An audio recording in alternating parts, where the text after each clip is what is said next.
Hey, welcome back to the Morse Code Podcast. I'm your host, Eric Morse. Over the next few episodes, we're going to explore the word community. And it's a word that means different things to different people. But I'm not aware of any city in the country that represents the full spectrum of that term more than St. Louis.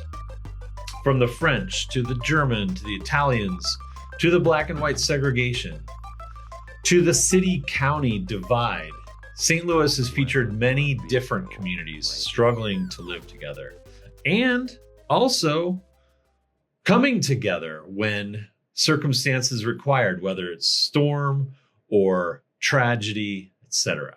That brings me to my guest today, Felice McClendon. She's the executive director of Del Mar Main Street. And on the day of her 1-year anniversary in the job, a tornado tore through the neighborhoods she serves.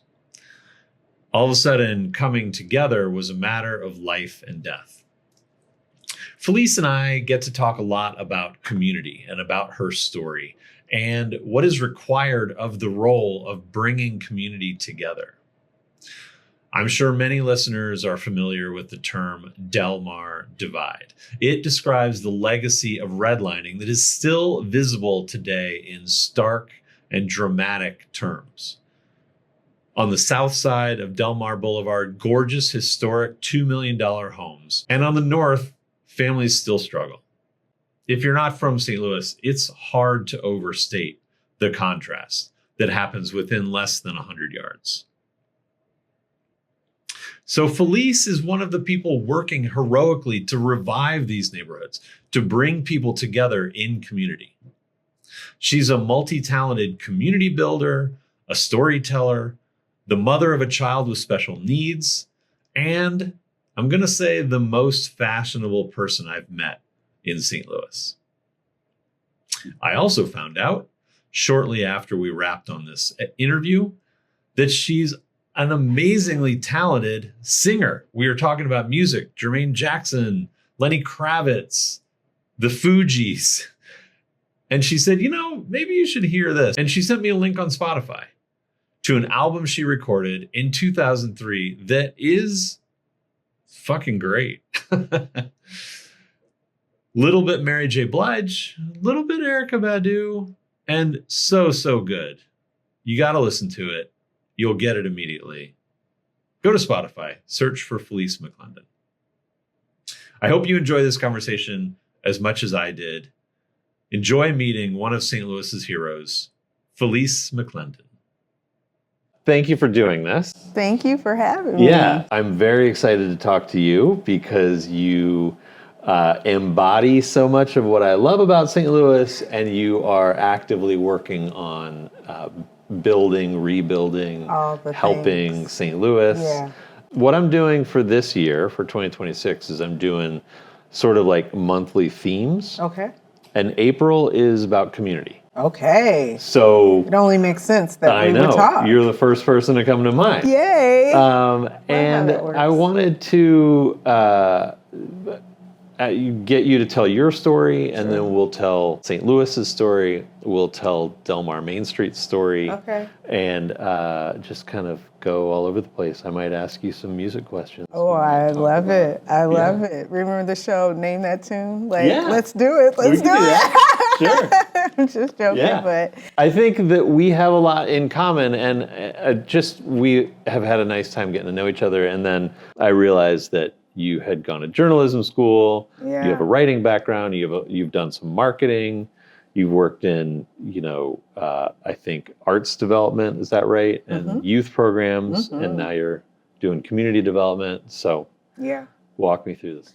All the thing, man, I don't know where you want to start. That's so broad. You probably want to give a storyteller a target to tell us where to get started, but not to be dangerous. But yeah, I think I started off with journalism because I was always very interested in how do you elevate the attention, the spotlight, the story to, the person that doesn't always get a seat at the table. And having gone to different kinds of schools, that's such a St. Louis question. What high school did you go to?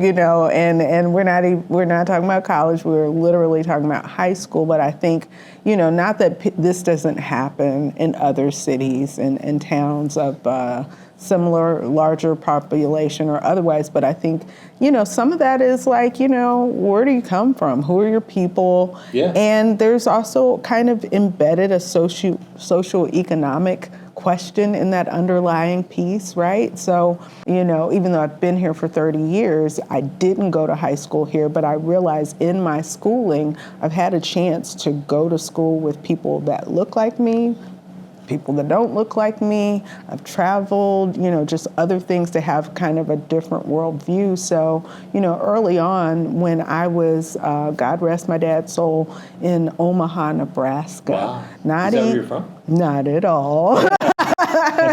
No, but when you move where the job moves us. My dad was from Houston, Texas oil money, like that old 70s show moved us to the Midwest. And so, we moved at some point to Nebraska. And I'm like not even in the metro of Nebraska. I'm like in the Baldwin of Omaha a bit. Needless to say, I was like the only person of color. Well, there were 4 of us in the whole school district. Wow. The nearest person that I could find when I was in kindergarten was a 6th grader, and I was like, don't leave me here. But, there I was met with all kinds of really things that should have been illegal. I'm sure were illegal then, but I mean, they would like tape my mouth and just, and I didn't go to school when TVs were still in black and white, but yet and still it was this very black and white kind of experience. I didn't really want to tell my parents, so I just kind of got quiet because I kind of imagined if I told my dad, he's gonna go to school, make a fuss. I don't know what that might mean for him as a corporate guy. And so I just kept it all in. But eventually my parents sent me to a school with kids that look like me. And of course and I'd have to catch like 3 city buses. I'm like very young, back in latchkey days when kids could go further by themselves. But to get to a city school in the urban part of town, only to be met with, the community to say, well, why you talk like, you sound like you're white. And what are you talking about? I just can't. And my response was, why don't your books have pages? Like, I was offended that I was in this school that comparative to this other school had nothing. I said, I just came from a school that had everything but nice people. Right. And I was acutely aware of disparities, I'd say, between one community to the next from a social economic lens in like the 3rd grade. Like I was already and so I started running for school office and, they were like, oh, you should be the president. Okay, well, I will if that means, speaking of running for office, but, if that means we can get a better playground, if that means we can, have some of the same amenities that are happening in this other school. So, speed the dial up. That's why I went to journalism school, because I think I've always positionally been in that place to really speak up for people who don't always have a voice for themselves. I'm also a special needs mom on a mission. That's a part of my handle too. Wow. So even when people were saying, if I can say that. But I always would remind them to add the A for abilities and talk about diverse abilities. I don't really like the word disability because everybody can do something, right? Yeah. And so what does it look like to really hone in on the assets of even that community that sometimes gets forgotten about? So I think that is what has shaped me over a lifetime, let alone having some of those baseline journalist skills to get the story, understand, the trajectory of what the data is telling us and the decisions that maybe we should make moving forward to make it better. That's really interesting. It sounds like you move through life with a mission, or at least with a sense of responsibility, right? And that can come into play when we talk about community and stuff. Do you feel like there's a few different ways to look at it? Some, it's a nature versus nurture kind of thing. Do you feel like that was a learned thing because you had the experience of being in two different schools, two different worlds, and moving into that, I think you described as inner city school with a little bit of a academic kind of advantage, and then you said you kind of got elevated to class president and like roles of responsibility, or do you feel like it's that, or do you feel like it's something more innate of just like it's just the way you approach the world? Yeah, I mean, I'm going to go combination, a hybrid of all the things. I think, people have heard, to whom much is given, much is expected. And so I think if ever I realized, hey, I've got the biggest cookie of every kid at the table right now, there was that innate, I had been raised that way by a Southern family to say, share your cookie with that kid. And, you've got too much you can afford to share, and so I think that is just baked in with how I was raised with those kind of values. But that said, I think ultimately that is the position no matter what you have, even if it's not perceived to be a lot, even our poverty as a nation, comparatively speaking, we have some of the richest people on the planet, even are not having much. And that is a striking thing when you think about that in the face of like what global hunger looks like. My hunger might look like I don't really have a good grocery store in my community. And yes, is that something we should all be outraged? Of course. But also when you understand the context that all people have value, all people have assets.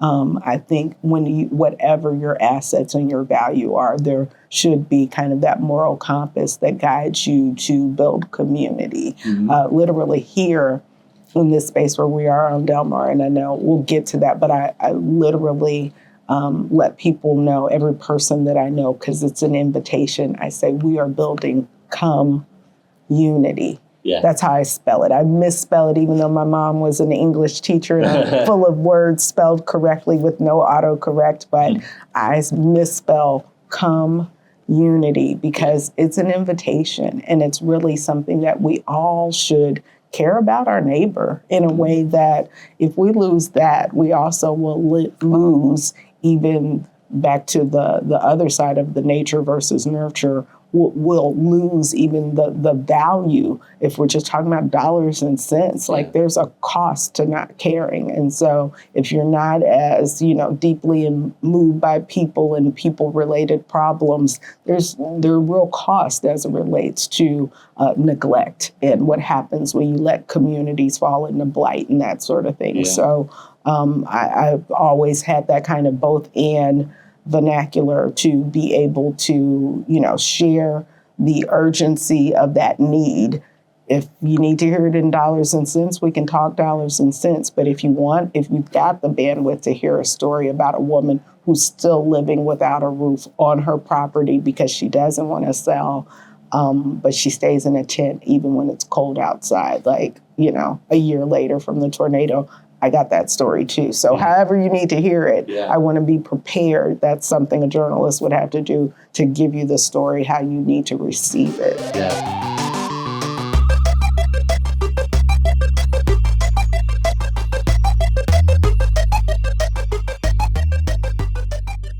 What I've run up against time and time again, politically and just in talking with people, and I imagine you run up against it in a much more kind of pointed way, is like, okay, so how do you make someone care about that? And I've had conversations with people where I'm like, I've been as passionate as I can, and I can still see that your eyes are glazing over. Like, right. What do I do? Yeah. What does it take to make you care, right? And how do you handle that? Yeah, I mean, I think I'm forever, I'm in a leadership cohort right now, shout out to Neighborhood Leadership Fellowship and the whole team out there that does that community-based training for leaders. But of course, we take the Clifton Strength Finder, and that wasn't the first place I took it. But I'm a sucker for I need to know your Myers-Briggs. If I don't know, I'm not gonna get weird and ask you when your birthday is, but I am gonna try and do a quick survey just to understand in a quick AI kind of level scan. Who are you? What matters to you? Because that's how we, if we talk about media even, that's how we receive our news. That's how our phones, our devices, everything is going to give you back the news the way you want to receive it because you've informed your technology how you want to receive your news. And so when I sit down with someone, I'm trying to have that same kind of conversation, ask a few baseline survey questions, do a good Oprah like we are in these two chairs right now to just get an understanding of your values. And when I do that kind of asset mapping on values, at some point, I don't care who you are, there is something we agree on. You don't have to look like me. You don't have to live in my same neighborhood, but there is going to be a point of agreement where our Venn diagrams our circles can connect and collide over that. And on that, then that becomes my secret sauce space to let me drill down and give you back your keyword language in your vernacular, in your priorities, in the areas of, if it's about funding, economic development is about economic development too, are there subset of social issues that point to the social determinants of health? Sure. But if you are you are not one of those people who care about, public health systems and all of that, just it didn't sound like your set of politics, fine, we don't even have to talk about that. And I will not ever use those words. Well, I will, but not in a conversation with you per se, right? So I think, sometimes people are so insistent and persistent about being right that you lose your audience. And if you've lost your audience, you kind of lost all the way around. So I think the point in building community is just being able to have the appetite to have healthy discussions, which also might mean you shift how you present and share the information that's valuable to you. So the way you kind of presented that is really interesting, and it made me think maybe the way to understand how to communicate with someone or relate to someone is give me 15 minutes with your For You page.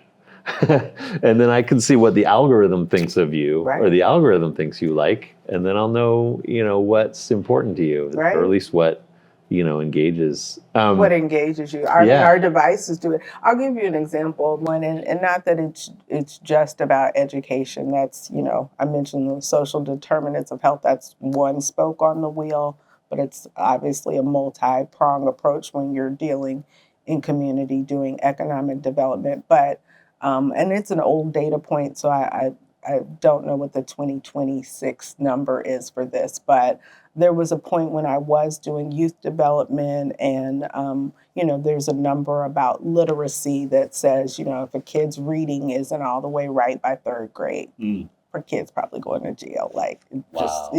These are real numbers where they talk about the pipeline, the prison pipeline, right? And so you could be like, not my kid, and totally blow off that data point because inherently, if you're living well, you're driving to your suburban neighborhood or whatever, you've given your child every reason to thrive. You're not even thinking that has immediately anything to do with you. So then that's when I'm like, okay, let's debundle a bit. If it cost roughly, and again, this is an old data point, 12, 14,000 to send a kid, I won't say a specific high school, but to a high school in North County or North City, might cost $12,000 to $15,000 for the value of that child's education. In another school system, it might be, because we have some of the best schools in the country right here, it might be 25,000 for that same kid's education. The cost to incarcerate that child, according to juvenile justice, could run us anywhere from 88,000 to 130,000. Wow. Because it costs more to incarcerate that kid than it does to educate him. So if for nothing else, not for the love of the kid, like let's talk dollars and cents. Right. If that's what matters to you. Right. You had me at, the kid not reading in the third grade. Yeah, I'm right. still stuck on that portion of the story. But, again, just a different way to do storytelling and use your data for a shared end goal. So what you're talking about is a type of code switching, right? Is that, would you say that's easier for someone who's been doing that a version of that their whole life? Okay, yeah. Is easy is not a word I would use in the sentence at all. Nothing about this is easy. Okay, so there's that. But I would say, like, for what it's worth, we have a lot of people who are, in fact, bilingual, trilingual, all kinds of lingual without even knowing it, because we do this so often. And if you are not a part of what has been called the majority culture, then of course it is, to many degrees advantageous to know how to communicate across lines, no matter who you're talking to. So it's a skill, but I think everybody does it, It's kind of like who you are when you're watching the game with your friends maybe isn't who you are when you button up and you got on a suit and you're, in that kind of environment, right? So, everybody does it. That doesn't have to be color specific or anything like that. But, we all code switch. Even, if you're talking to your partner, your wife, your husband, you might have one version of yourself. You should still be you, mind you. But, maybe the language in the conversation goes some different places. Yeah. So it's a thing.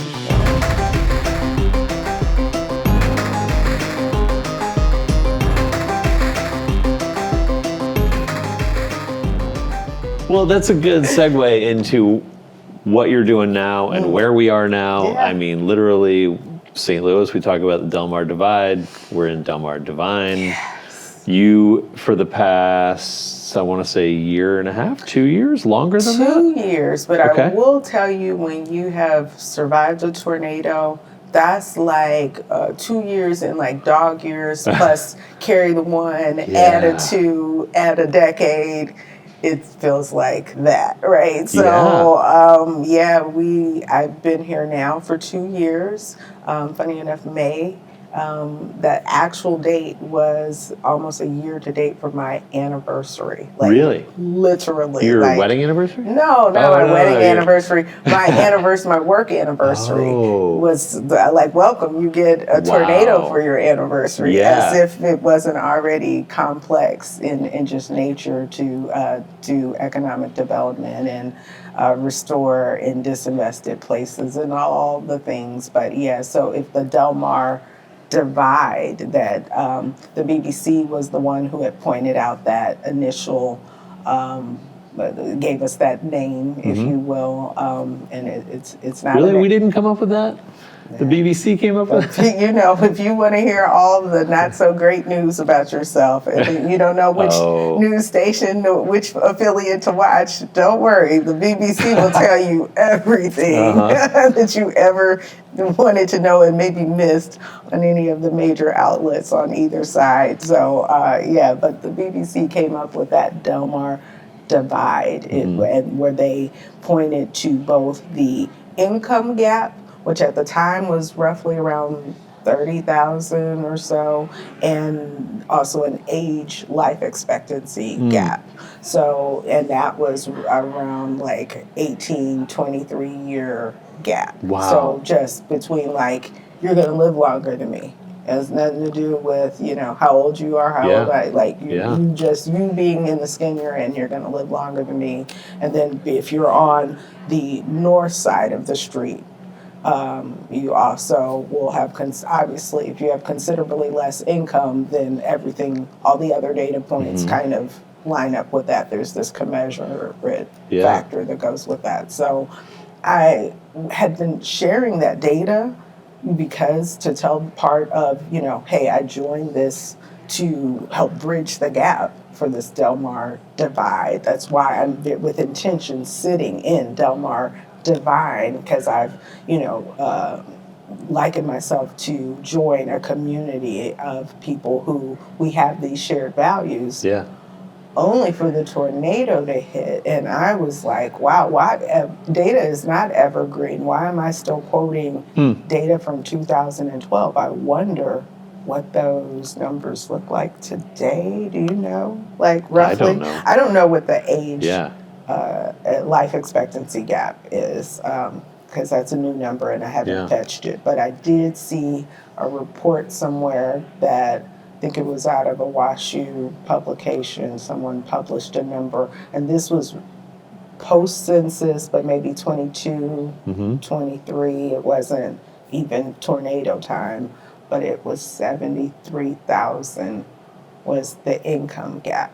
Wow. So life's different. If you got an extra 73 on the, you can do some things that the person who does not have that. And, what then does that look like over time? You know, what will that data tell us with those kind of gaps? And the proximity to wealth, or not having wealth yourself is definitely, and generationally speaking, is definitely how you can see how today, if we were to walk down Del Mar, literally you could see on the south side of the street, the cranes have been out, the roofs have been repaired. There's still some work that they're finishing up on, but you see the progress of rebuilding and revitalization. That's on, Washington, Westminster, and, those, but the Central West End side. North side of the street, if you go down in right now, that's literally one block where we're sitting right now, you'll see those stories, like I was saying, people who are, if they haven't already opted to sell, because they kind of had to, they are still living in homes without the proper insulation and windows and roofs and just really basic human needs that you would be amazed that people in this country are actually living that way. Right. And for myself as a Main Street, my target audience is largely the businesses in the corridor. So a lot of times we talk about how the business community, the commercial corridor, really serves as the front door to the neighborhood, because if you don't have stores and grocery and retail and schools and all the things, like who's moving there? Like you just drive past the blight. So the point that I like to hover on when I'm talking to St. Louis constituents, I don't care what they look like and I don't care what ward they're from, we all share that we have too many vacancies. And, in 2024, St. Louis hosted the Reclaiming Vacant Properties Conference. This is not like getting the World Cup. Go KC. That's where I went to high school. This is not like, getting the Super Bowl. Like, a lot of people are coming to town for a conference, but they're coming to town because we have an inordinate amount of vacancies. Yeah. And so how do we, again, elevate the stories? St. Louis has so many amazing stories that we could be telling. We could be talking about how we do more historic tax credits than any place in the nation. And it makes sense because we're an old masonry town. That's how you get all those bricks, and again, tale of two cities along one street.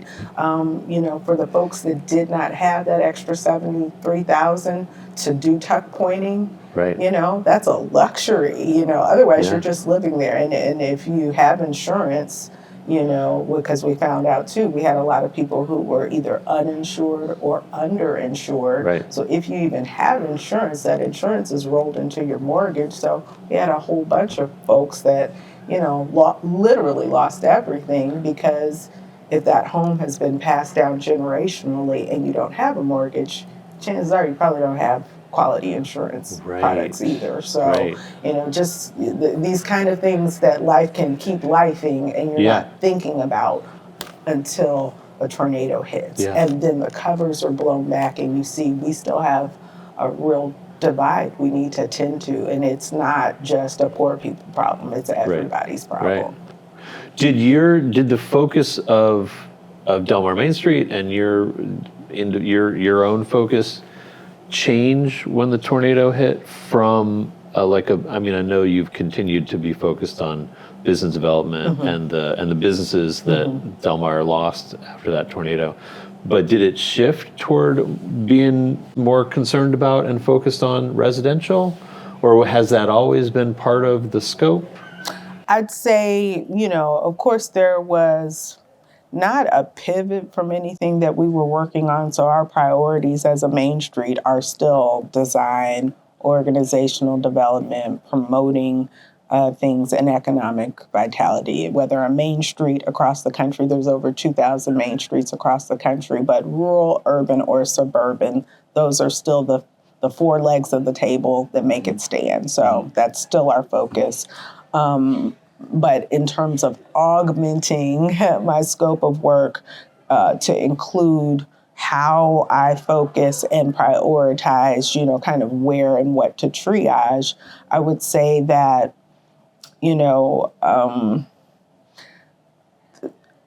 again, where I'm coming, the lens I'm looking through from a storytelling lens. People, of course, needed to run to the support of residents who were in need. I still know my neighbors and know I have residents who have high levels of unmet needs, and I'm very sensitive to that. I'm also needing to make sure when I was watching the news, the journalism in me is like, everything is about the neighborhood. What about this commercial corridor that was employing 50 people? Half the staff is from walking distance and don't even have to catch the bus here because they can just, things like that. So, just when you think of a business, think of the number of employees they have. Think of the number of jobs they're creating. Think of their economic impact and pouring taxes into the base of this city. So when those things go away, that impacts the residents too. You can't, I think because, we like to compartmentalize things, and that's just, it's nice when things are all neat and we can keep them in their separate buckets, but there is no for me, there is no real separation of, I don't care about what's happening with the neighborhoods, or one is more important than the other. It's both. It's both. And there has to be a parallel path of supporting the needs of both and really creating strategic plans that honor you can't do one without the other. And I hate when it kind of is the juxtaposition kind of positioning where, I remember I applied for a grant. I won't even talk about it on camera. Didn't get the grant, didn't find out and I knew I had done a lot of tornado recovery, but they ultimately were like, well, this was just for the residents. And what have you done specifically for the residents? And I didn't have the data needed to support getting that particular funding stream.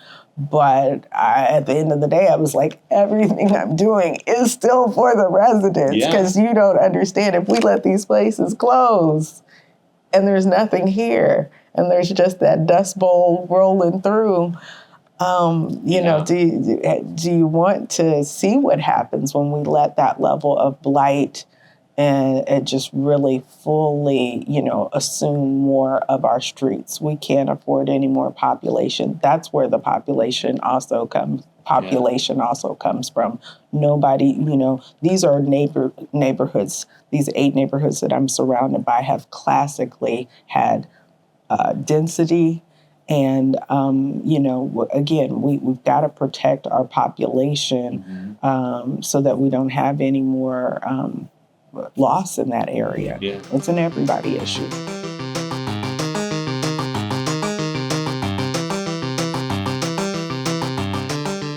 Are there things that you can do that are within your power to deal with gentrification? Are you worried about gentrification?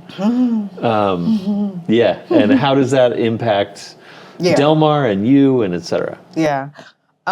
You know, my God rest his soul. I was saying this not to give my nod to Jesse Jackson before his passing, but he didn't say this. This is something I say, but I would think of him every time I said, revitalization does not have to mean gentrification. But that's why I need your participation. That is very Jesse Jackson. Yeah, that's very great. But at any rate, point being, I think it's a way to achieve one without wiping out the other. Like, you know, I think some of the coolest spaces that we like to visit, it is because they're culturally rich and they're fun. And there's that authenticity that everything isn't like a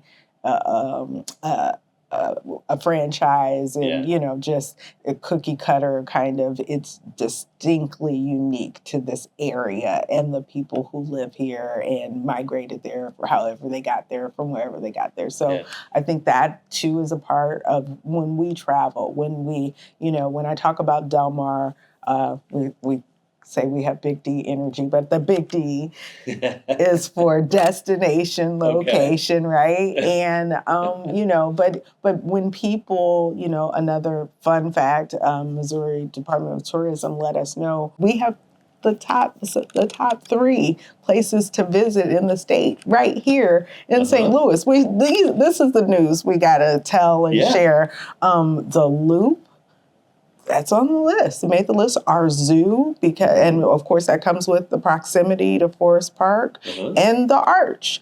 Those 3 are some of the most frequently visited places in the state. And so when you think about that and consider the fact that we have 2 of 3 of those things right here in this immediate community, like I get excited about, again, protecting this crown jewel and all the rich history that it comes with.